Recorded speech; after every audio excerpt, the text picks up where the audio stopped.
Agora, na ADI 7631, falará pelo requerente, Partido Novo, o doutor Henrique Lenon Farias Guedes. Vossa Senhoria também tem a palavra pelo tempo regimental. Obrigado. Excelentíssimo senhor ministro-presidente, excelentíssimo senhor ministro vice-presidente e relator, excelentíssima senhora ministra Carmen Lúcia, excelentíssimos senhores ministros e excelentíssimo senhor procurador-geral da República. Meu nome é Henrique Lenon e falo pelo Partido Novo neste processo objetivo, cuja petição inicial tive a oportunidade de subscrever com o doutor Luciano Tim e com a doutora Carolina Esponza. Hoje se discutem dispositivos da Lei Federal 14.611, de 2023, que ficou conhecida como Lei da Igualdade Salarial, mas verdadeiramente deveria ter ficado conhecida como Lei dos Relatórios de Transparência Salarial, porque esse equívoco na nomenclatura e na divulgação acaba afetando também o debate. Porque a igualdade salarial, a vedação à discriminação de gênero no pagamento de salários, já estava prevista na Constituição da República, em tratados com status de emenda, muitos tratados com status supralegal, e em legislação esparsa, especialmente no artigo 461 da CLT e também no artigo 5º da CLT, um dos primeiros dispositivos da 80ª Consolidação. Nesse sentido, é muito importante perceber que não se está atacando, impugnando aqui a igualdade salarial, tampouco iniciativas que verdadeiramente ataquem a raiz do problema. Impugnam-se unicamente dispositivos voltados a obrigações patronais relacionadas à divulgação de relatórios de transparência salarial e à elaboração de planos de ação.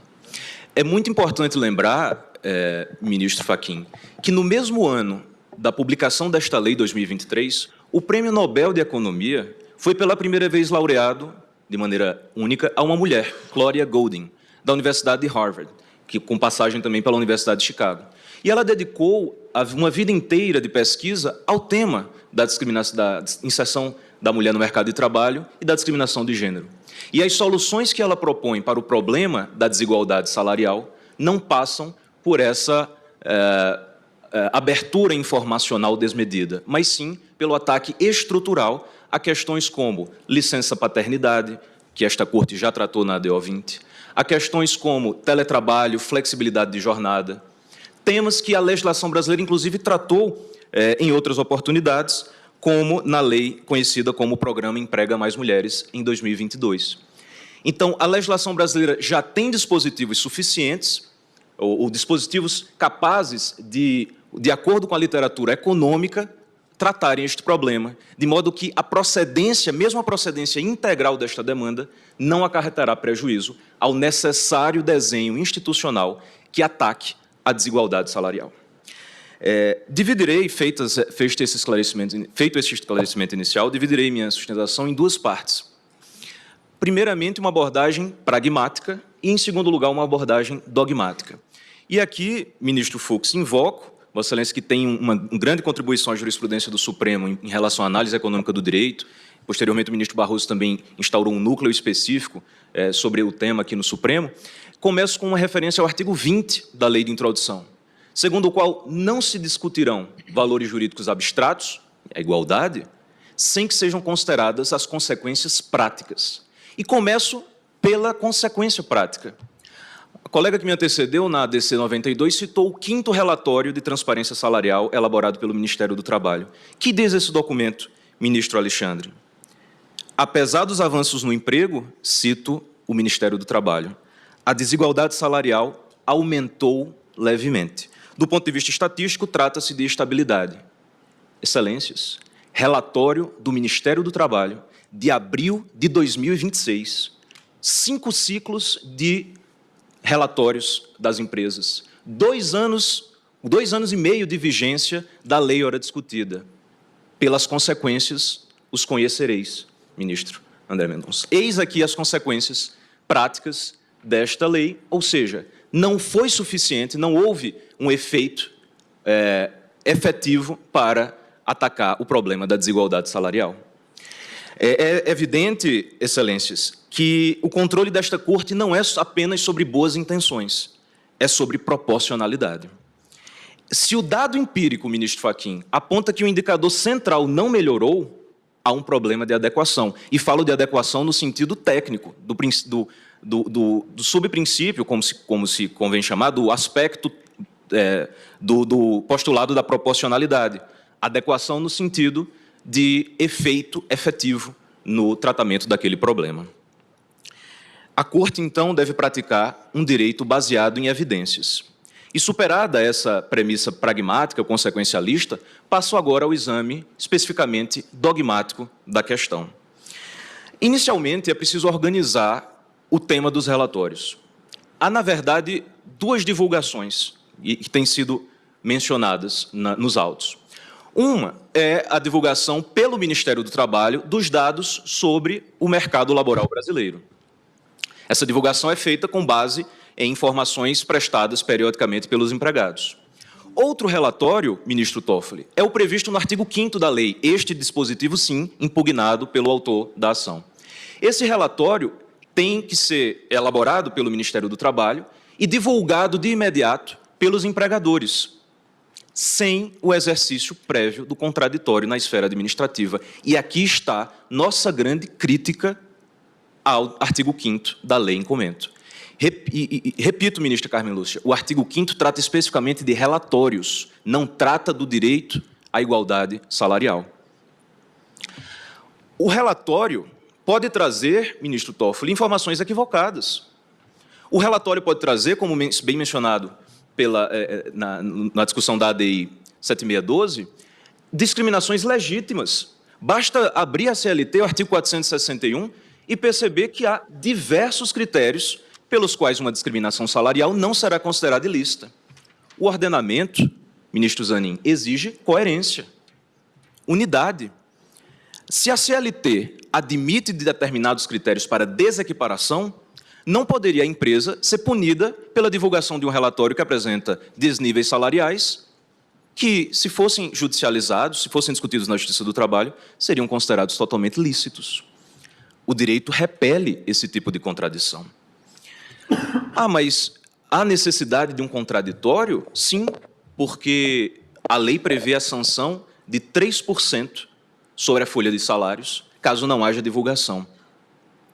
E se a empresa divulga um relatório, e esse relatório é equivocado, ela já sofre outra sanção, talvez até mais grave, no mundo contemporâneo, a sanção reputacional.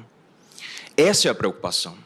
A empresa recebe relatórios com informações equivocadas, não teve a oportunidade de impugná-lo na esfera administrativa e publica, sofre um dano reputacional. Não publica, sofre um dano pecuniário. Ah, mas a empresa pode judicializar. Lotaremos o Poder Judiciário com mais uma tese? Não seria mais adequado que o próprio Poder Executivo instituísse contraditório prévio para discutir eventuais discrepâncias, porventura encontradas nesses relatórios? Essa é, então, uma das principais inconstitucionalidades, a violação ao contraditório. É preciso lembrar, inclusive, que na ADPF 509, quando se discutiu o gravíssimo tema do trabalho em condições análogas à escravidão, a Corte reconheceu que, mesmo no caso de uma inclusão no cadastro de empregadores, ou seja, mesmo no caso de uma sanção que não era pecuniária, era uma sanção reputacional, havia necessidade de contraditório prévio. A tese aqui, então, não é direito de discriminar, é direito de não sofrer exposição e sanção sem o devido processo. Outro tema, que passo ao segundo grande ponto da hora impugnado, como eu disse, não se impugnam os dispositivos que tratam propriamente da igualdade, impugnam-se relatório e plano de ação. Passo, então, para o plano de ação. Ministro Fachin, uma vez constatada a desequiparação salarial, as empresas são notificadas pela Inspeção do Trabalho para elaborar um plano de ação.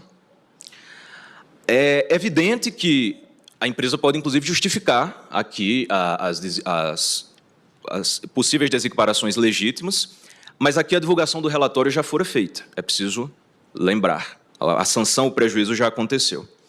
Mas aqui a empresa é, então, notificada a preparar o plano de ação. Há duas grandes ressalvas à forma como o legislador tratou do plano de ação.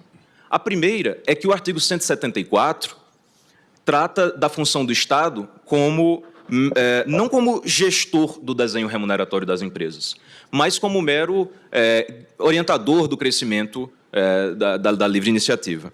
Nesse sentido, há um problema, não apenas uma violação à livre iniciativa, artigo 1º, 170 e 174, mas também um problema de divisão, de divulgação desses critérios remuneratórios com outras entidades externas à empresa, em especial com as entidades sindicais. E aqui há um problema até, e cito a jurisprudência do Supremo. A Constituição da República organiza as entidades sindicais, ministro Dino, em categorias. Há um precedente relativamente recente, relatado pelo ministro Toffoli, no tema 488 da repercussão geral, que indica que esse desenho por categorias, feito pelo Constituinte, é legítimo. Embora haja críticas doutrinárias internacionais, tem sido aceito no desenho constitucional brasileiro a divisão de sindicatos por categorias. Há aqui o risco, ministro Fachin, de troca de informações concorrencialmente sensíveis. Isso é muito delicado. Porque a Constituição diz que o sindicato é único. Cada município, no mínimo, deve ter um sindicato. Então, suponhamos o sindicato da construção civil de determinado município. No Rio de Janeiro, São Paulo, de São Luís. O mesmo sindicato profissional receberá, ministro Dino, informações sobre os critérios de remuneração de todas as empresas da construção civil de São Luís, do Rio de Janeiro, de São Paulo. Há um risco de concentração dessas informações. O próprio CAD considera que a troca de informações salariais é um dado concorrencialmente sensível. Houve, inclusive, vultosas penalidades no passado ao que ficou conhecido como o cartel de recursos humanos, o cartel de RH. Porque você não pode haver troca de informações sobre como cada empresa está remunerando determinadas funções. E, infelizmente, o plano de ação, para ser feito conforme os critérios que o legislador desenhou, exige esse compartilhamento com as entidades sindicais e, infelizmente, há esse risco, ministro Nunes Marques, de troca de informações concorrencialmente sensíveis, o que vulnera diretamente a Constituição. E aqui, esses riscos foram bem mencionados no parecer do Procurador-Geral da República, e é por isso que me parece que, caso não haja procedência total, e aqui, repito, a procedência total não prejudicará outras iniciativas que mitiguem a desigualdade salarial, mas mesmo que não haja procedência total, há a possibilidade de interpretação conforme. Por extrema lealdade, e tendo tido acesso às manifestações do Poder Executivo nos autos, eu devo mencionar que há um sutil problema metodológico aqui nas referências que o Poder Executivo fez em defesa da lei. Quando o Poder Executivo diz a ANPD disse que não há problema na metodologia no Ministério do Trabalho, o CAD já disse que não há problema. A ANPD e CAD trataram da forma como os relatórios foram feitos depois da regulamentação, não como eles são literalmente tratados na lei. Lendo a lei, lendo o decreto e lendo a portaria, há sim os riscos elencados pelo autor desta ação e pelas entidades autoras da ação anterior, da 7612. Então, aqui há a necessidade, ministro Dino, de sinalizar ao Poder Executivo que há uma interpretação possível, compatível com a Constituição. E quaisquer outras, porventura, vindas de modificações no entendimento administrativo, serão, desde logo, inconstitucionais. Talvez seja importante trazer essa sinalização ao Poder Executivo num diálogo entre os poderes. Em suma, excelências, encaminhando para a conclusão, não se está, como eu disse, defendendo aqui um direito de discriminar, aponta-se apenas a ineficiência da lei e suas inconstitucionalidades. Aqui me recordou, ministro relator, o conceito muito presente na doutrina constitucionalista, desenvolvido, por exemplo, pelo professor Marcelo Neves, de legislação simbólica. Legislação que aborda temas relevantes, mas não faz de maneira adequada, prejudicando, e a doutrina fala isso, prejudicando, ministra Carmen Lúcia, outras legislações que, porventura, abordassem o tema de maneira mais eficiente.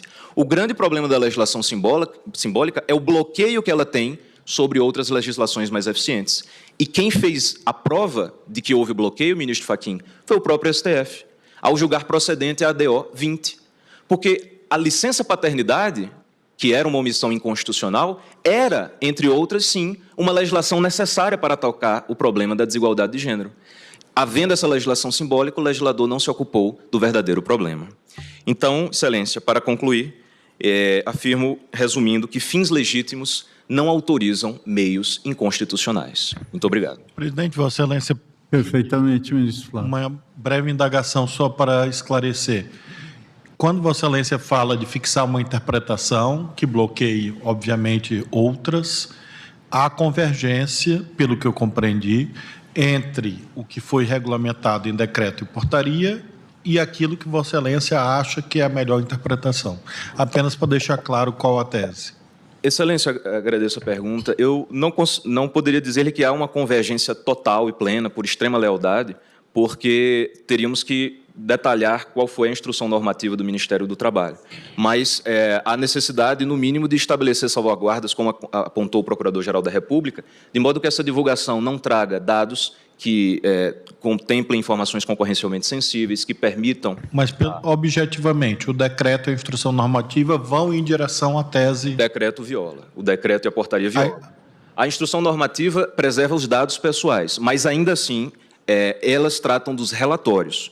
O problema do plano de ação persiste. Aquela questão que eu falei de dialogar com os sindicatos, todo esse problema persiste. Até porque o Ministério do Trabalho não disciplinou como se dará esse diálogo com os sindicatos. Obrigado, Vossa Senhoria.